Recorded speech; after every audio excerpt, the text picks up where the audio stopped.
ஆன்லைன்ல ஜோதிடம் பார்க்க வெறும் 350 ரூபாய் மட்டுமே. குறைந்த விலை அப்பாயின்மெண்ட் மூலம் வீட்ல இருந்தே நீங்க பார்க்கலாம். உங்களுடைய பிறந்த தேதி, நேரம், ஊர் மட்டும் வாட்ஸ்அப்ல சொன்னா போதும். நாங்களே உங்களுக்கு ஃபோன் செய்து பலன்கள் சொல்லுவோம். உங்களுக்கு ஏதாவது கேள்வி இருந்தாலும் பின்னாடி கேட்கலாம்.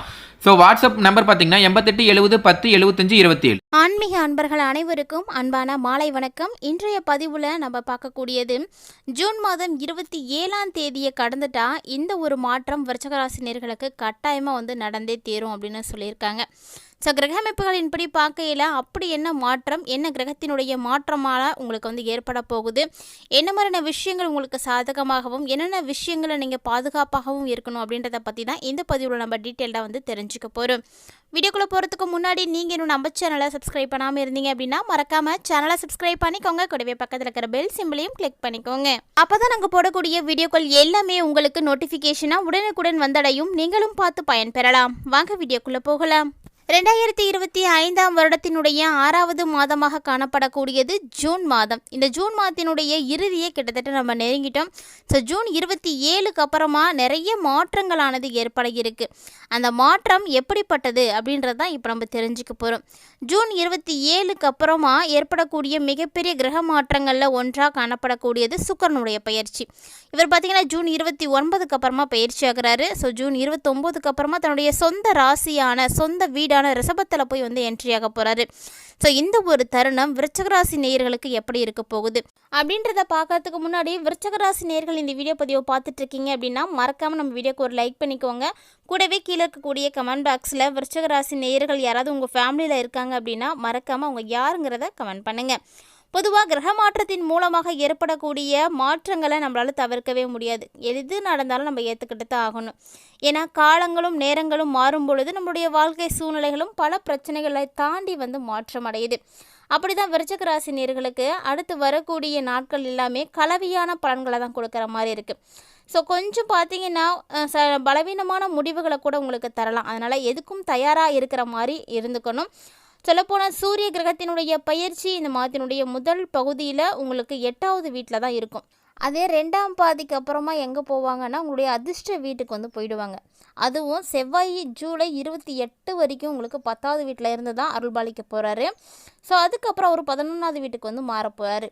இப்படிப்பட்ட ஒரு சூழ்நிலையில் அதுவும் செவ்வாய் பார்த்திங்கன்னா உங்களுடைய ராசி அதிபதியாக இருக்கக்கூடிய கிரகம் ஜூலை 28 வரைக்கும் உங்களுக்கு சராசரியான ஒரு முடிவுகளை மட்டும்தான் கொடுப்பார்.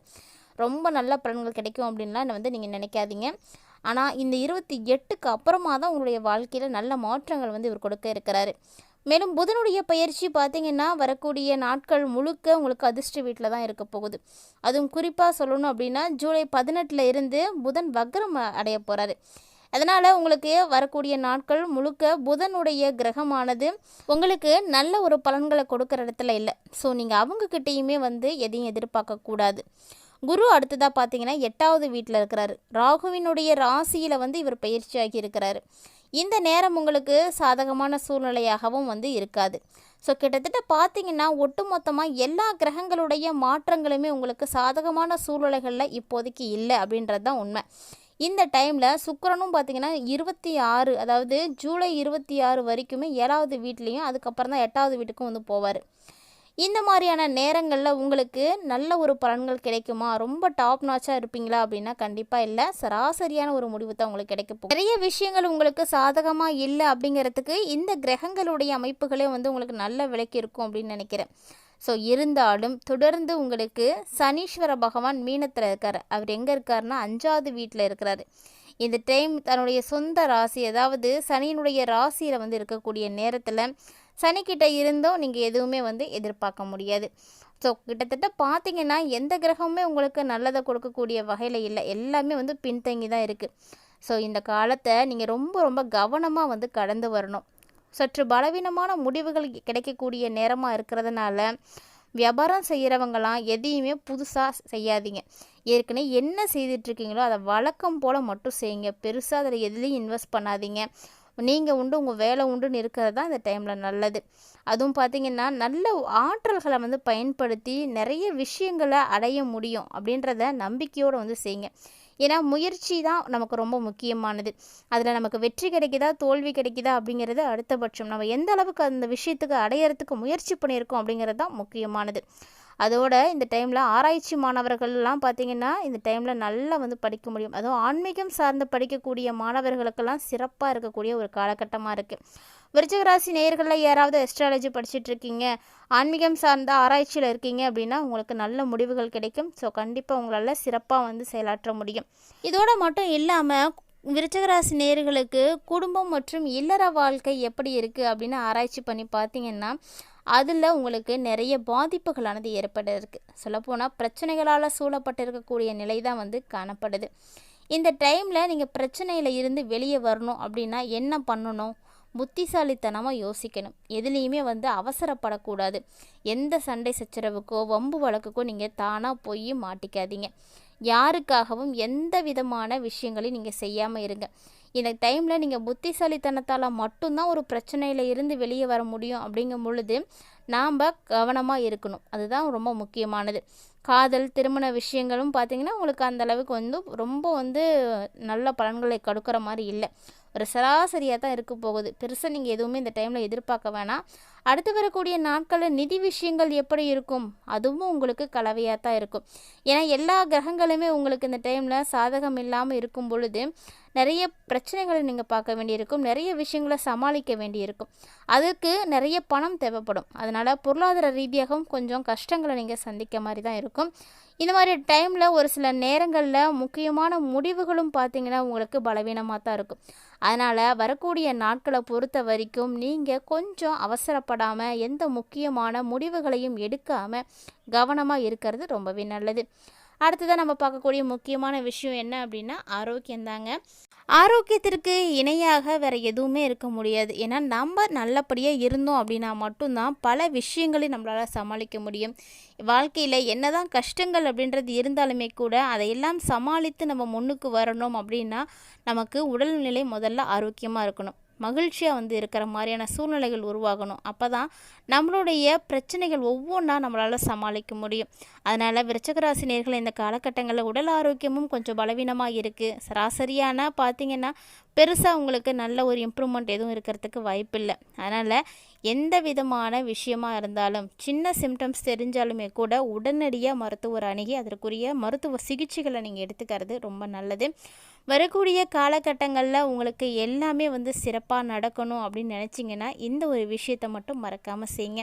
ஏன்னா கிரகநிலைகள் வந்து சரியில்லை அப்படின்ற பட்சத்தில் நாம் ஒரு சில பிரச்சனைகளில் இருந்து ஒதுங்கி இருக்கிறதுக்கும் பழகிக்கணும். வாலண்டரியாக போய் நம்ம எதுலேயும் மாட்டிக்கிறது அவ்வளவு புத்திசாலித்தனம் கிடையாது. விருச்சிக ராசி நேயர்களை பொறுத்த வரைக்கும் உங்களுடைய ராசி அதிபதியாக இருக்கக்கூடிய கிரகம் வலுவிழந்து இருக்கிறாங்க. அதன் மூலமாக நீங்கள் நிறைய பிரச்சனைகளை தான் வந்து சந்திக்க போகிறீங்க. ஸோ ஜூன் 27 கடந்தாலுமே கூட உங்களுக்கு கிரக அமைப்புகள் வந்து சரியில்லை அப்படின்ற பட்சத்தில் நிறைய பாதிப்புகள் வந்து நடக்க இருக்குது.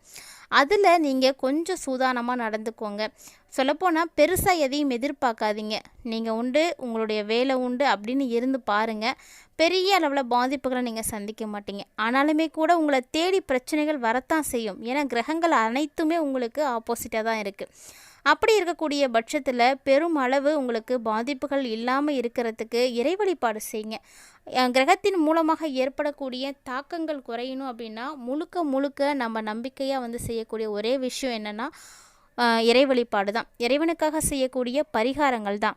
இறைவன் மீது நீங்கள் நம்பிக்கை வைத்து தனக்கு ஏற்படக்கூடிய பாதிப்புகளானது அனைத்தும் விலகி போகணும் அப்படின்ற பட்சத்தில் நீங்கள் செய்யக்கூடிய வழிபாட்டு முறைகளாக இருக்கட்டும் பரிகாரங்களாக இருக்கட்டும் நம்பிக்கைக்குரியதாக இருக்கணும். நம்பிக்கையோடு வந்து செய்யணும். அப்போ தான் அதற்கான பலன்களை வந்து அடைய முடியும். அடுத்தவங்க சொல்கிறத கேட்டுலாம் எந்த ஒரு விஷயத்தையும் செய்யக்கூடாது. அதே போல் நம்பிக்கை இல்லாமலும் எதுவும் செய்யக்கூடாது. ஆன்மீகம் அப்படின்னாலே அடுத்தது நம்பிக்கை தான் அந்த வார்த்தை. அதுக்கு ஆன்மீகத்துக்கும் நம்பிக்கைக்கும் எந்த ஒரு வித்தியாசமும் கிடையாது. ஏன்னா ஆன்மீகத்தை பொறுத்த வரைக்கும் தெய்வ காரியங்கள் சம்மந்தப்பட்ட விஷயங்கள் அனைத்துமே நம்பிக்கையோடு செய்யும் பொழுது மட்டும்தான் நமக்கு நல்ல பலன்களை வந்து திருப்பி கொடுக்கும். அந்த வரிசையில் விருச்சிக ராசி நேயர்களே உங்களை காப்பாற்றிக்கிறதுக்கு இப்போதைக்கு இருக்கக்கூடிய ஒரே வழி இறை வழிபாடு மட்டும்தான். அதாவது உங்களுக்கு ஏற்படக்கூடிய அதிகப்படியான கோபமாக இருக்கட்டும் அல்லது எரிச்சலாக இருக்கட்டும் அதில் இருந்து முழுமையாக உங்களை வந்து பாதுகாத்துக்கோங்க. அதுக்காக நீங்கள் உங்களுக்கு டைம் கிடைக்கும் போதெல்லாம் மன அமைதிக்காக நீங்கள் இறை வழிபாடு செய்யுங்க, பிரார்த்தனை செய்யுங்க. உங்களுக்கு பிடித்தமான நெருக்கமான கடவுள் யாரோ அவங்கள தொடர்ந்து வழிபாடுகள் செய்யுங்க. அவங்களுக்கு உரிய மந்திர ஜபங்கள்லாம் உங்களுக்கு தெரியும் அப்படின்னா நீங்கள் தொடர்ந்து வந்து பாராயணம் செய்யலாம். இது எல்லாமே உங்கள் மனசுக்கு ஒரு சந்தோஷத்தை வந்து கொடுக்கும். மேலும் பார்த்தீங்கன்னா ஏற்படக்கூடிய பாதிப்புகளையும் வந்து குறைக்கும். அந்த வரிசையில் விருச்சிகராசி நேயர்களே வரக்கூடிய நாட்களை எப்படி எளிமையாக கடந்து வரணும் அப்படின்றத நீங்கள் தெரிஞ்சுட்டு இருந்திருப்பீங்கன்னு நினைக்கிறேன். வீடியோ உங்களுக்கு பிடிச்சிருக்கு அப்படின்னா லைக் பண்ணுங்கள், ஷேர் பண்ணுங்கள், மறக்காமல் கமெண்ட் பண்ணுங்கள். இது மட்டும் இல்லாமல் இது போல் பல இன்ட்ரெஸ்டிங்கான தகவல்கள் பார்த்தீங்கன்னா நம்ம சேனலில் தினந்தோறுமே நம்ம அப்டேட் பண்ணிட்டு தான் இருக்கோம். இது வரைக்கும் நீங்கள் நம்ம சேனலை பார்த்ததே இல்லை அப்படின்னா மறக்காமல் ஒன்ஸ் விசிட் பண்ணி பாருங்கள். பிடிச்சிருந்தால் மறக்காமல் லைக் அண்ட் சப்ஸ்கிரைப் பண்ணிக்கோங்க. மேலும் உங்கள் ஃப்ரெண்ட்ஸோட அதிகமாக வந்து ஷேர் பண்ணுங்கள். மேலும் இது போல் மற்றொரு சுவாரஸ்யமான தலைப்பில் சந்திக்கலாம்.